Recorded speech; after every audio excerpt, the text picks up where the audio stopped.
꼭 전공이 뭐 애견 쪽이 아니더라도 창업을 할 수 있다고 생각을 합니다. 창업 비용 자체가 진짜 소자본 창업이거든요.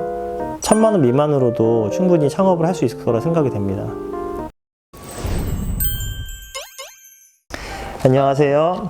저는 일산에서 달걀을 운영하고 있는 애견 미용사 7년차 조충만이라고 합니다.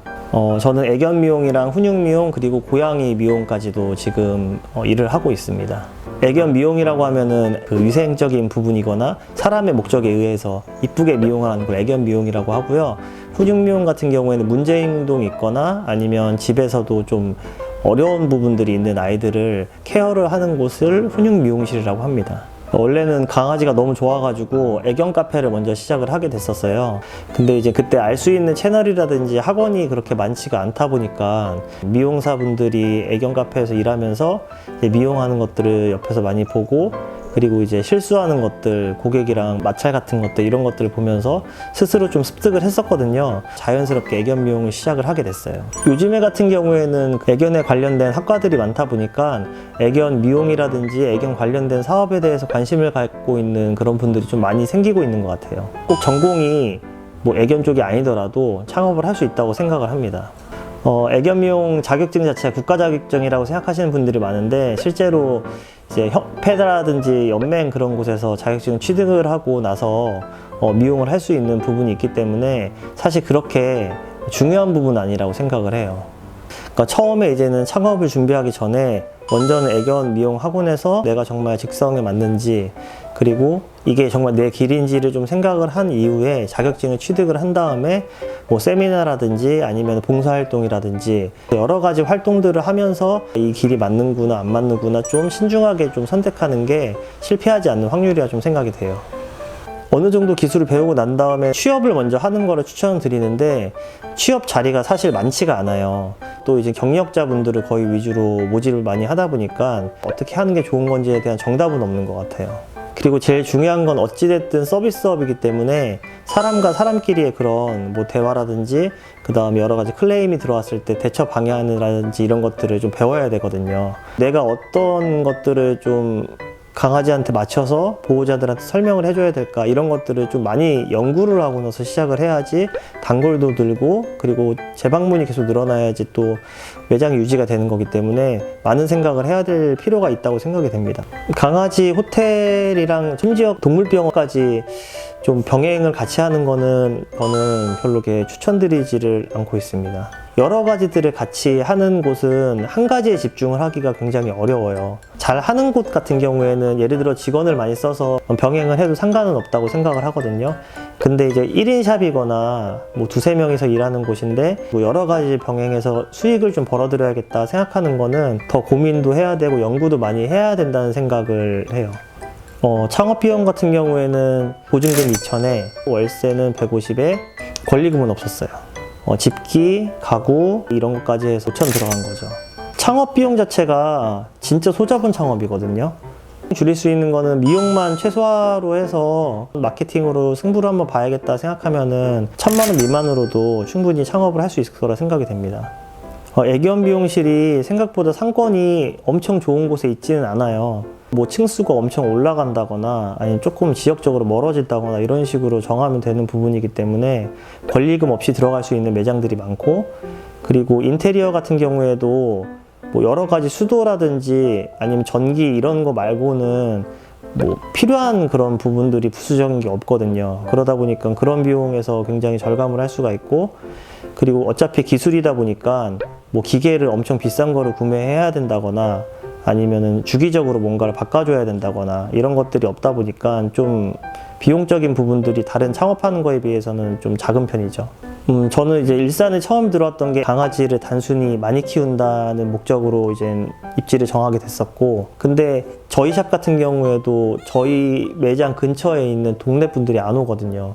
그러니까 입지 선정은 제가 볼 땐 크게 중요한 것 같진 않고, 입지 선정 시 가장 중요한 건 뭐 월세, 그 다음에 관리비, 평수, 그리고 마케팅을 할 때 어떻게 적극적으로 홍보를 할 수 있을지, 그리고 지하철역이 가까운지, 그리고 가장 중요한 거는 주차 공간이 잘 되어 있는지, 그게 중요하다고 생각을 해요. 좀 맡기고 난 다음에 어디 뭐 잠깐 쇼핑을 한다거나 아니면 돌아다닐 수 있는 그런 부분들이 있다 보니까 주차 공간 있는 거를 좀 더 선호하는 분들이 많더라고요. 추천하는 입지라고 하면은 아마 상권 조사할 때 산책로 위주로 강아지들이 많이 지나다니는 곳, 이제 막 시끄러운 분위기, 찻소리가 엄청 많이 지나다닌다거나 그런 것들을 좀 배제하려고 좀 노력을 했던 것 같아요. 사실 1층에 있는 게 가장 좋긴 한데 1층 같은 경우에는 워낙에 보증금도 비싸고 권리금도 비싸고 평수도 작고 하다 보니까 제가 볼 때는 그런 산책로가 많은 데 중에 조금 고층으로 올라가는 게 좋지 않을까 생각이 되네요.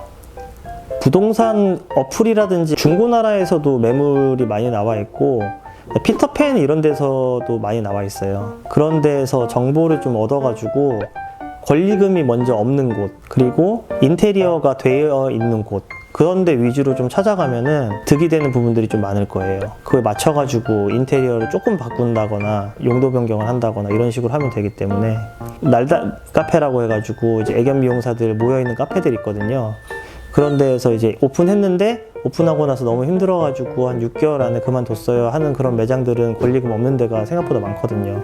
그런 데 위주로 찾아가도 부담 없이 좀 시작을 할 수가 있죠. 매장은 지금 35평 정도 되고요. 저 같은 경우에는 이제 그냥 일반 해가지고 시작을 할 게 아니었기 때문에 평수를 좀 작게 두질 않았어요. 처음에 시작할 때 하시는 분들은 저는 평수를 좀 작게 들어가는 걸 추천을 드려요. 애견 미용만 할 거라면 10평 정도가 좋을 것 같아요. 실패를 좀 하더라도 좀 적은 평수에서 하면은 부담이 좀 덜 되기 때문에 충분히 거기서 트레이닝을 하고 좀 큰 평수로 가는 게 더 좋다고 생각이 돼서 그렇게 말씀드릴 수 있을 것 같습니다. 우선은 저는 여기 모든 인테리어를 이제 아버지랑 셀프로 진행을 했고 대략 1,000만 원 정도 들어갔어요. 전기 수도 같은 경우에는 한 200만 원 정도에 했던 것 같아요. 이제 이 바닥이나 이렇게 했던 거는 800만 원 정도 들어갔었어요. 간판 비용은 200만 원 정도 들어갔고 업체 불러서 한 거 진짜 하나도 없어요. 아무래도 일반 인테리어 비용보다는 한 5배 정도는 줄이지 않았을까 생각이 되거든요. 그래서 일반적으로는 10평 정도 안에서 이제 할 수 있는 인테리어 비용을 저희는 다 충당을 했다고 볼 수가 있죠. 샵 공간을 할 때는 가장 중요한 거는 쉬는 공간이 좀 있으면 좋을 것 같아요. 작게라도 개인적으로 쉬는 공간이 좀 있어야 될 것 같고, 저희 같은 경우에는 카운터랑 미용실, 고객 대기 공간, 그리고 제 옷방, 저희 강아지 키우는 아이들 공간, 그리고 제가 지내는 공간, 이렇게 되어 있어요. 공간 구성할 때 제일 중요한 거는 집이 있잖아요. 현관 있고 그리고 이제 방이 있고, 이런 것들이 강아지 입장에서 조금 더 편안하게 느낄 수 있는 환경이라 생각이 돼가지고 가정집에 최대한 맞게끔 그렇게 인테리어를 진행을 했고, 저희는 문을 닫고 영업을 하는데 집에도 문이 닫혀 있잖아요. 사람이 초인종을 눌러야지만 문을 열어주잖아요. 그것 또한 거기에 포함이 됐다고 보시면 돼요. 인테리어를 할 때 가장 중요한 거는 강아지도 떨어지거나 아니면 다칠 수도 있는 그런 부분들. 우선은 전에 제가 미용을 할 때 바닥이 이제 우레탄이라고 해가지고 그냥 이렇게 미끈미끈한 바닥이었어요. 근데 그때 미용을 하는데 좀 아이가 눈이 안 보이는 상태로 얘가 와가지고 테이블에서 얘가 딱 떨어진 거예요. 다리가 딱 부러진 거죠. 그래가지고 바닥 재질은 좀 떨어지고 넘어져도 좀 덜 다치는 소재로 했던 것 같아요. 우선은 바닥에 미용실 타일 같은 경우는 안 미끄러지는 약간 고무 소재 타일을 사용을 했고, 그리고 생각보다 뭐 고양이라든지 강아지들이 되게 많이 숨거든요. 숨는 공간들이 많이 없어야 되기 때문에 뭔가 서랍식으로 만들어가지고 강아지들이 좀 많이 못 숨는다거나 아니면은 강아지가 오히려 뛰어놀 수 있는 공간을 만들어준다거나 역으로 그렇게 해가지고 케어를 해줄 수 있는 그런 업체를 선택하는 것도 괜찮을 것 같아요. 잠금 장치 같은 경우에도 강아지들이 도망가지 못하게 하는 그런 구조로 설치를 했고, 그리고 창문 같은 경우에는 고양이들이 뛰어나가거나 바깥으로 나갈 수도 있기 때문에 그런 부분 좀 세심하게 좀 신경 써가지고 했어요.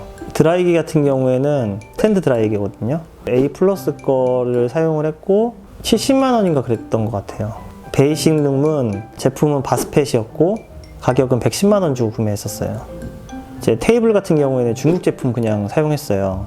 처음 살 때 이제 70만 원 주고 구매를 했었고, 제가 만약에 한다 그러면 중고 구입할 것 같고요. 날다 카페에 가면은 중고로 판매하시는 분들이 많거든요. 그런 데에서 이제는 제공 받아가지고 중고로 구매하시는 게 현명한 방법인 것 같아요. 미용 도구는 가위를 거의 사용하니까 비오세라든지 아니면 흑조가위 이런 제품들이 좀 저렴하고, 그 제가 쓰는 그 사사키 가위도 사용을 많이 하거든요.